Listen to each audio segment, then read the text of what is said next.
es la que yo suelo utilizar cada vez que he ido desde El Oro a Cuenca o Cuenca El Oro, y realmente ver las rocas en la vía. Venía hace poco que estuve allí mirando y digo, ni siquiera hay un mantenimiento, ¿no? En cualquier momento pasa cualquier desgracia, acaba de pasar. Es una vía que, bueno, el recuperarla costaría cerca de 45 millones, costaba, antes de lo que acaba de pasar, ahora mismo, costaba 45 millones el recuperarla, ¿no? Luego, pues hay que mejorarla también, algo que le sube el costo, los muros de contención que hay que hacer en varios sitios, pero que es urgente darle mantenimiento. Como ustedes decían, no le han dado un solo mantenimiento y esto es lo que termina ocurriendo. Cuando dejas que pase el tiempo y no das mantenimiento a una vía, hay una pequeña fisura, no le das mantenimiento, empiezan las filtraciones de agua y empieza a destruirse todo el pavimento, el cemento, el concreto y demás, y se destruye aún más y luego es mucho más caro. A los ecuatorianos nos cuesta mucho más reparar esas vías. Por eso es la importancia del mantenimiento. Hay un absoluto abandono en la infraestructura vial, cerca de 5.000 kilómetros de red vial, pero esa es una de las primeras obras que haré. Vamos a declarar la emergencia en todo lo que es la infraestructura vial en el país para poderla recuperar. Como les decía, son cerca de 5.000 kilómetros tan dañados. Y uno de los objetivos es recuperar esta vía, la cuenca Girón Pasaje, hacer los estudios para la cuenca Guayaquil, pero también, no es menos importante, la ampliación de la cuenca Cumbe, que esta sí es bastante cara, son cerca de 200 millones de dólares, el ampliarla a 4 carriles, pero que son obras muy importantes, necesarias. Azuay es una zona altamente productiva, que además de ser una zona que nos provee de electricidad, donde hay un gran corazón energético para el país y requiere de manera urgente atención en cuanto a infraestructura vial, que además cuando hablo de infraestructura vial estoy hablando de empleo, porque con esto se dinamiza la economía local, provincial, de Cañar también, ya que están las dos provincias tan juntas. Aquí es importante decir que cuando hablo de infraestructura, de construcción, hablo de generación de empleo. Hablo de generación de empleo desde el sector agropecuario, porque a los trabajadores que se contrata hay que darles la alimentación, habrán más restaurantes, se compra a los agricultores. Lo siguiente, los textiles, ¿verdad? Porque hay que darle uniformes, botas, equipo de trabajo a nuestros trabajadores. Por lo tanto, también se empieza a dinamizar otro sector de la economía. El transporte se impacta también, porque se necesita movilizar desde materiales hasta personal, y lo que más hace que la economía se mueva más rápidamente y que se genere más riqueza y distribución de la riqueza es la construcción. Por eso empezaremos también por la construcción de nuestras vías. Abogada González, es importante justamente quedarnos en el tema vial ahora, a propósito de esta situación que atraviesa la ciudad de la provincia de La Suay. En este caso, justamente usted lo mencionaba, la cuenca Girón Pasaje. Dos problemas se han presentado ya en estas últimas horas: el cierre en el kilómetro 22, porque se fue la calzada justamente, y también en el sector de la Ramada cerca de Santa Isabel también se fue la vía. Es importante analizar el cómo, pues acá en la provincia de La Suay hemos escuchado mucho sobre estudios y más estudios a propósito del mantenimiento de la intervención en las vías. ¿Cómo hacerlo? ¿Con qué financiamiento? ¿Cuán importante también es definir los tiempos? Por ejemplo, para recuperar la vía, los estudios, hay un financiamiento del Banco Mundial, ¿sí? Yo cuando les digo son 4 millones de dólares que costarían los estudios, hay un financiamiento del Banco Mundial para esos estudios. Lo que hay que saber es, lo que hay que conocer aquí es cómo hacer las cosas, cómo hacer que pasen, cómo poder acceder a estos financiamientos internacionales, que los hay, y en materia de vivienda, de construcción, de educación, hay financiamientos a nivel internacional, incluso muchos no reembolsables. Así que, para comenzar, de allí salen parte de los recursos. Lo siguiente, hay una subejecución presupuestaria, por lo tanto hay fondos en el mismo Estado, en el presupuesto general del Estado, que no se ha utilizado. Allí también ya se tiene recursos. Y lo siguiente es con las acciones que se van a tomar, se van a dar a futuro, como por ejemplo mejorar la recaudación tributaria, incremento de la producción petrolera, cobrar las deudas con el SRI, y ese mismo dinamismo económico que vamos a crear es lo que nos va a generar mayores fuentes de ingreso, pero también es importante las alianzas público-privadas. En mucho no tendremos la capacidad como Estado de poder hacer las obras que se requieren y allí lo que vamos a hacer es usar también esa facultad que nos da la ley. Hay una ley de alianzas público-privadas y poder hacer esas alianzas estratégicas y público-privadas con la empresa privada, siendo redundante, para hacer las obras que sean necesarias en materia hidroeléctrica, eléctrica, infraestructura y demás. ¿Concesionar las vías sería una opción en caso de llegar usted a la presidencia, abogada González? Sí, por supuesto, hay vías que muy probablemente las vamos a tener que concesionar. Una de estas, por ejemplo, la Catamayo-Loja, es una vía que requiere una ampliación a 4 carriles y muy probablemente se la haga con una concesión. Iremos viendo dónde se puede concesionar y dónde no, dónde tengo yo la posibilidad económica también de hacerlo, o zonas que son de no tan alta circulación, pero que son estratégicas y necesarias para dinamizar la economía y generar riqueza y condiciones dignas para esas poblaciones, pues tendremos que hacerlas nosotros como Estado y vamos así equiparando entre dónde se puede usar recursos públicos, dónde se puede concesionar, pero el punto es poner a funcionar al país. Abogada González, justamente en este contexto y avanzando con el tema vial, pero conectado a esto el tema de la seguridad, por ejemplo, se habla mucho de la inseguridad en la vía que conecta la provincia de la Azuay con la provincia de Guayas. ¿Cómo trabajar en este sentido? ¿Qué enfoque darle en el ámbito de la seguridad me refiero? Bueno, en cuanto a seguridad es un problema nacional, no solamente es un problema de la Azuay, lo que sí decirles, en lugar de ir hacia adelante, de decir hemos mejorado en cuanto a seguridad, lamentablemente contamos más muertos a día de hoy, y más bien hasta el día 17 de febrero, hasta el 17 de febrero, mes y medio, de iniciado el año 2025, tenemos muchas más muertes violentas que en los 12 meses del año 2017. Estamos hablando que al 17 de febrero tenemos 1.168 muertes violentas y con eso podemos decir, con mucho dolor, que es el inicio de año más violento de la historia del Ecuador. Ni en los 12 meses del año 2017 se contaron tantos muertos como los hemos contado en mes y medio del año 2025. Y uno de esos índices de violencia que ha crecido es el de asaltos en carretera. Para evitar esto, primero que tienes que tener una fuerza pública debidamente equipada, controlando el país, tomando control del país, las carreteras, un EQ911 equipado, fuerza pública, policía, fuerzas armadas, con equipamiento, con vehículos, con dotación. Y no lo hay. Hay una ausencia absoluta del Estado, porque no tienen siquiera nuestra fuerza pública el equipamiento necesario, pero también agrava la inseguridad el hecho de que las carreteras estén en mal estado. Porque donde hay baches, huecos, destrucción de la vía, los delincuentes saben que ahí los vehículos bajan la velocidad y no pueden huir. Entonces, somos fácilmente presa de la violencia y la delincuencia. Y hablo de las carreteras. Yo he recorrido la cuenca Girón-Pasaje en varias ocasiones en bicicleta, en vehículo, y es realmente intransitable.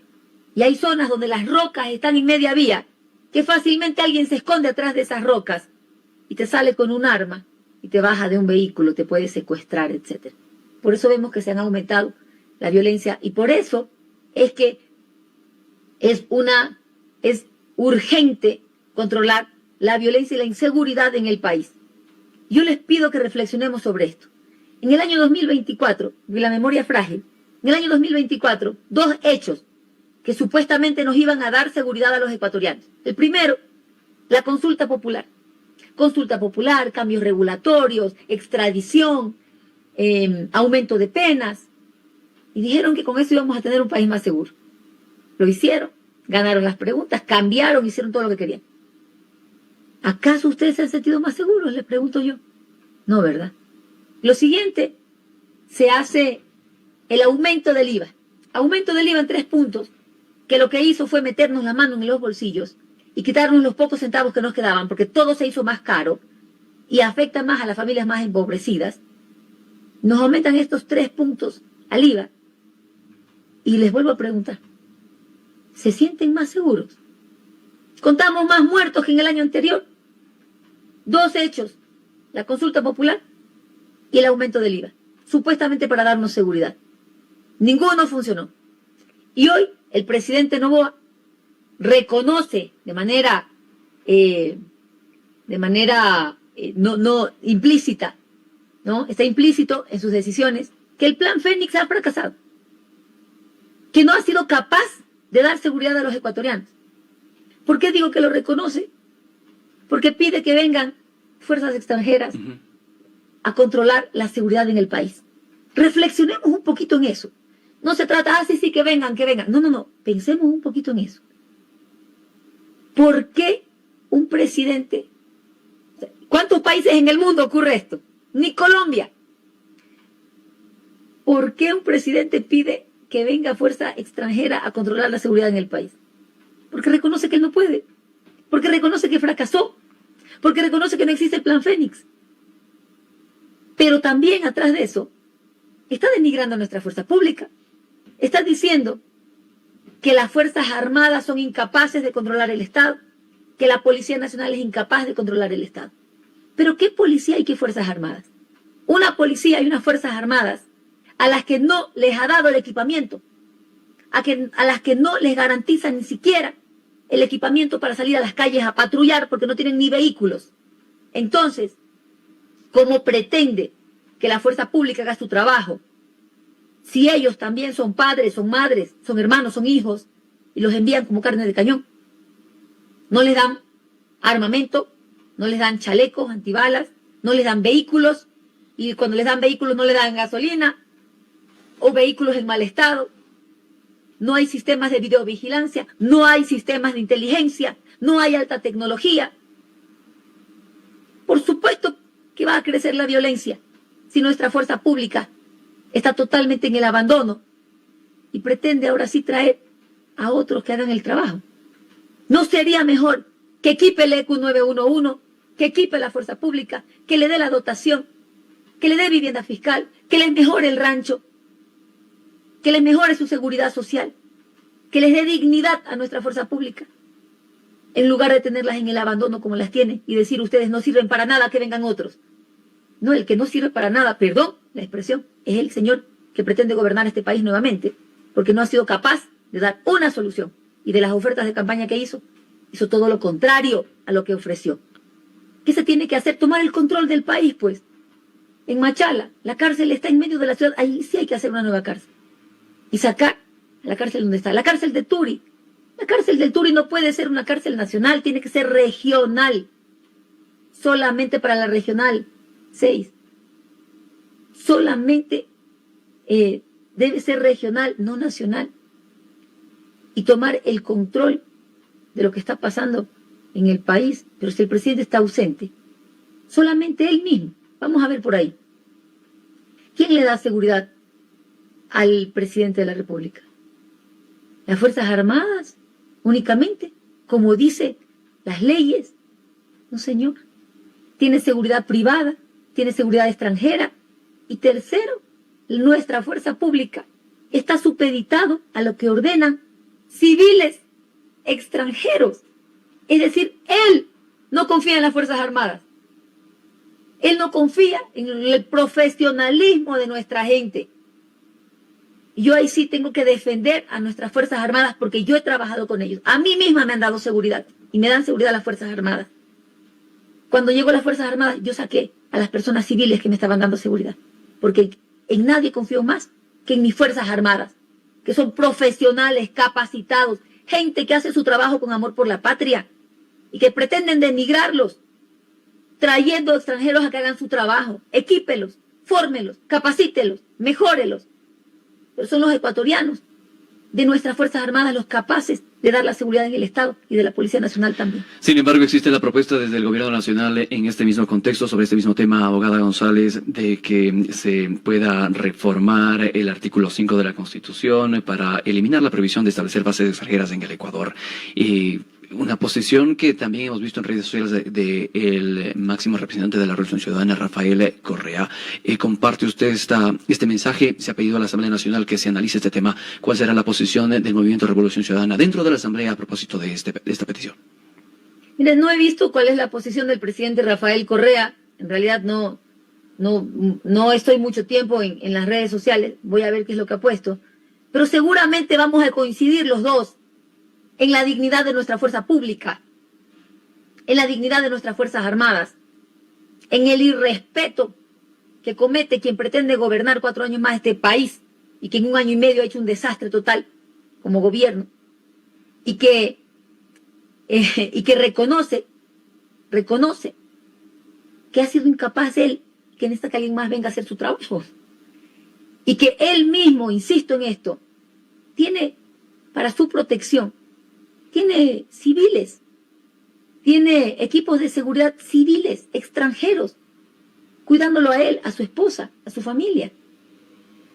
Y le insisto, cuando a mí me ofrecieron, por las alertas que hay y las amenazas que tengo contra mi vida, me dijeron, las Fuerzas Armadas te van a dar la protección. Yo retiré a los civiles que me daban protección a mí, los retiré, les agradecí y los retiré. Y me quedé con las Fuerzas Armadas para mi protección, para la protección de mi vida cuando tengo procesos en fiscalía, porque hay serios indicios de querer atentar contra mi vida. Y entregué toda mi seguridad a las Fuerzas Armadas. ¿Por qué? Porque yo los conozco. Yo sé la capacidad que tiene nuestra fuerza pública, nuestras Fuerzas Armadas, para dar la seguridad en este país. Lo que requieren es lo que no ha hecho este señor en este año y medio. Equipamiento, mejorar capacitación, sí, porque debe ser constante. Mejorar sus condiciones de vida, de trabajo, porque ellos tienen la capacidad de dar la seguridad al Estado. Ellos ya lo hicieron una vez. Este país fue el segundo más seguro del país, de la región, perdón. Fue el segundo país más seguro de la región.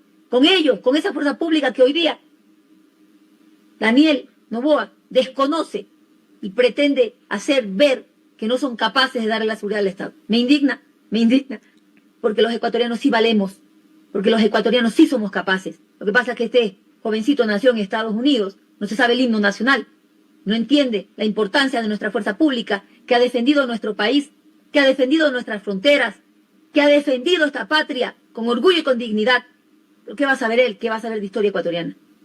Abogada González, quisiéramos avanzar sobre el tema político, electoral. En este caso, los resultados daban a conocer, en primer lugar, Daniel Noboa, segundo lugar, Luisa González, tercer lugar, Leonidas Issa. Estos acercamientos con el movimiento indígena por parte de la Revolución Ciudadana han avanzado. Sabemos que han obtenido ustedes el respaldo de la FEI, por ejemplo. ¿Cuán importante es este respaldo pensando en esta segunda vuelta electoral? Bueno, aquí quiero ser muy clara. Yo he venido llamando a la unidad del país prácticamente 2 años, ¿no? No ahora, por una campaña electoral. Son 2 años que yo vengo llamando a la unidad de todos. El país se nos cae en pedazos. El país está en terapia intensiva y por eso yo hablo de revivir Ecuador. Nos siembran miedo, nosotros sembramos esperanza. Y se requiere de trabajar con todos. La industria, los empresarios, los industriales, el comercio, la sociedad civil organizada, las asociaciones, los gremios, las organizaciones políticas, todos tenemos que arrimar el hombro hacia un solo objetivo, que es sacar al país del hoyo en el que está y hacer que Ecuador se encamine hacia el desarrollo, a esa patria que vuelva a crecer, que nos levantemos con alegría a producir, a trabajar, a estudiar, que encontremos becas, que encontremos crédito educativo, que encontremos cupo en la universidad, que encontremos empleo, que encontremos vida y no muerte cuando salimos a la calle. Y eso requiere de una gran unidad y un gran acuerdo y un gran consenso en este país. Basta de odio, basta de polarización, basta de insultar al que no vota por ti, basta de llamar criminal al que vota por otra tendencia política.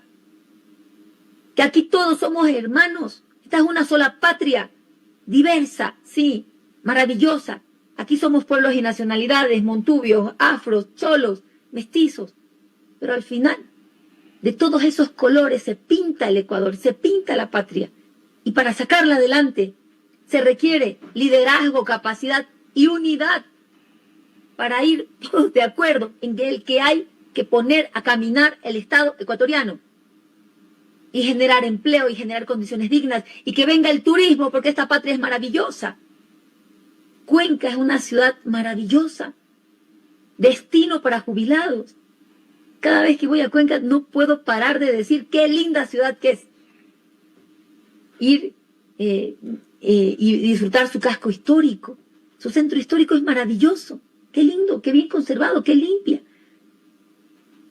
Y eso es lo que queremos vender en el mundo. Ese orgullo que yo siento cuando voy a Cuenca. Y digo, qué bello que es mi país, qué bella que es Cuenca. Cuando voy por el Cajas en bicicleta, qué hermoso que es Azuay. Todo eso tenemos que transmitirlo al mundo para que venga ese turismo. Pero para lograr eso se requiere acuerdos mínimos. Se requiere dejar el yo, las posturas personales, el odio, la confrontación y construir esa patria de esperanza, de alegría, de dignidad, de empleo, de producción. Que venga la inversión extranjera porque no ha venido. El tercer trimestre del año anterior es el peor trimestre en la última década en inversión extranjera. 73 millones de dólares en inversión extranjera. Menos de lo que debe la familia Noboa en el SRI. Y en el primer semestre, 3.000 millones tuvimos por remesas. Pero esas remesas son dolor, son sangre, son sufrimiento, son hijos abandonados. Porque sus padres se han ido. Porque por otros que han muerto cruzando el Darién. Eso no queremos en este país. Y por eso llamo a la unidad. Y el año anterior fui la primera en sentarme y aceptar públicamente la invitación de las organizaciones sociales a la mesa de diálogo de la centroizquierda. Fui la primera. Cuando vi que en las redes sociales hicieron la invitación, la primera en poner, allí estaré, como presidenta de la Revolución Ciudadana, fui yo, Luisa González. Y dije que yo asistiría con mi vicepresidente y mi secretario ejecutivo de mi partido. Y así lo hice. Y me senté en la mesa de diálogo para estructurar acuerdos conjuntos, acuerdos sobre cómo ya sacar adelante este país. Y probablemente hayan cosas en las que no vamos a estar de acuerdo, lo cual es normal. Si hasta nosotros en la familia, cuando decimos qué vamos a comer, no nos ponemos de acuerdo en todo. Pero lo importante es que si de 10 puntos tenemos 2 de desacuerdo, 8 estaremos de acuerdo. Salud, educación, dignidad, soberanía, seguridad, que es lo que buscamos todos para esta patria. Y en base a eso es construir un acuerdo que nos lleve a sacar adelante el país con los mejores hombres y mujeres. Yo les decía cuando presenté el plan de soberanía energética en el país, que es el plan Genera, que lo presenté en Cuenca, bienvenidos todos esos hombres y mujeres que tienen capacidad, conocimiento y experiencia para liderar las diferentes carteras de Estado. Yo no voy a preguntar dónde ha estado usted, con quién ha estado usted, con quién se llevaba, militó, no militó, cuántas banderas cargó. No. Páseme su hoja de vida. Quiero los mejores hombres y mujeres para que estén al frente de las diferentes carteras de Estado y conducir este país hacia un rumbo claro, que es el desarrollo, que es la dignidad, la justicia social. Y creo que eso nos interesa a todos. Bien, abogada González, sé que el tiempo no nos da para más, sé que tiene compromisos pendientes también que cumplir. Queremos agradecerle por haber atendido y comparecido ante la audiencia de Radiovisión. Muchas gracias a todos los que han estado conectados. También un abrazo, a mantener la fe, la esperanza. Vamos a cambiar esta situación. Ellos tienen el miedo y nosotros la esperanza de esos días mejores. Un abrazo inmenso. Amigos oyentes, declaraciones de la abogada Luisa González, candidata a la presidencia de la República por el Movimiento Revolución Ciudadana. 7 de la mañana con 39 minutos.